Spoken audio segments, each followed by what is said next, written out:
जब मोदी जी ने 19 नवंबर को तीनों कृषि कानून वापस लेने का फैसला किया तो ये लग रहा था कि आखिरकार अब सरकार और कुछ विशेष कैटेगरी के बीच के किसानों की उठापटक खत्म हो जाएगी। हेलो दोस्तों, मेरा नाम है सुरेंद्र नेगी और चैनल में आपका स्वागत है। आज का वीडियो उस इंसान के बारे में है जिसने रंग बदलने के मामले में गिरगिट को भी फेल कर दिया है और बयानों से पलटने के मामले में केजरीवाल को।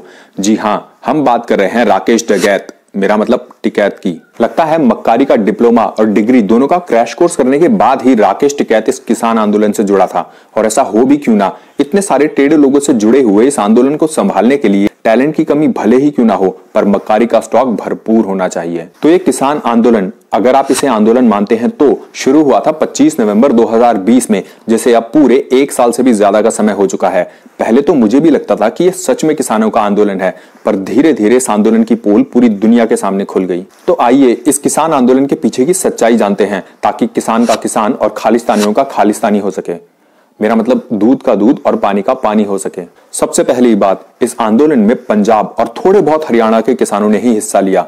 तो क्या किसान सिर्फ पंजाब और थोड़े बहुत हरियाणा के इलाकों में ही है? जब आंदोलन किसानों का है तो इसे पूरे देश के किसानों का साथ क्यों नहीं मिला? इस देश में कुल 29 राज्य हैं और इन नए कृषि कानूनों से तकलीफ सिर्फ एक राज्य के किसानों को हो रही है। कमाल है। दूसरी बात, इस आंदोलन से किसानों को फायदा जब होगा तब होगा, पर आम लोगों को इससे कितनी तकलीफ हो रही है इसका अंदाजा भी ये लोग नहीं लगा सकते।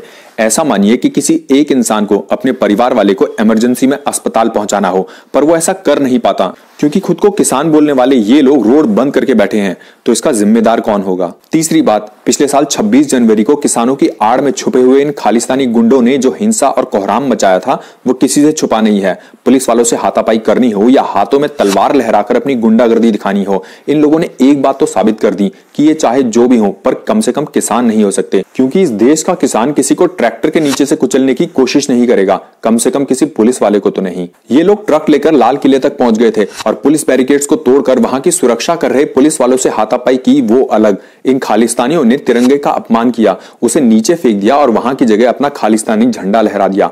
क्या कोई किसान अपने देश के झंडे का इतना बड़ा अपमान करेगा?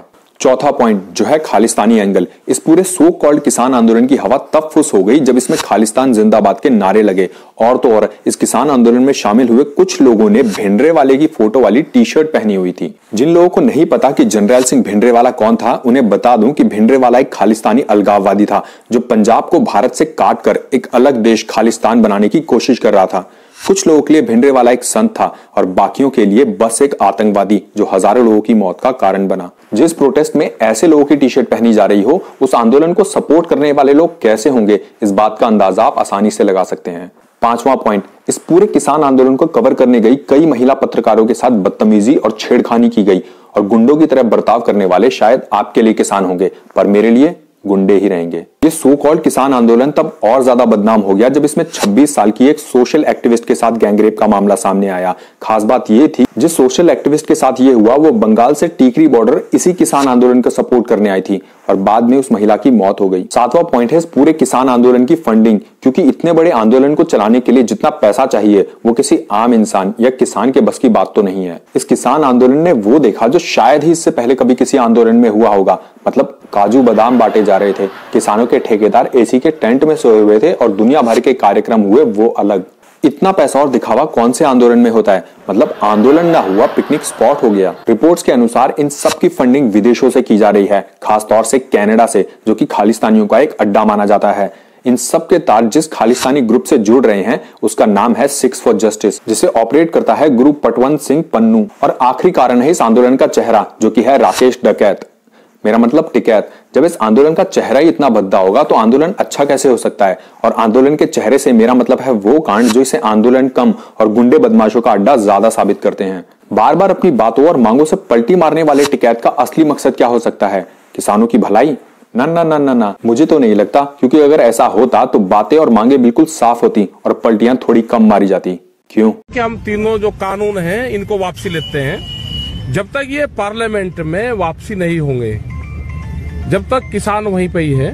सबसे बड़ा सवाल है कि प्रधानमंत्री ने कहा कि 3 कानून हमने वापसी ले लिए।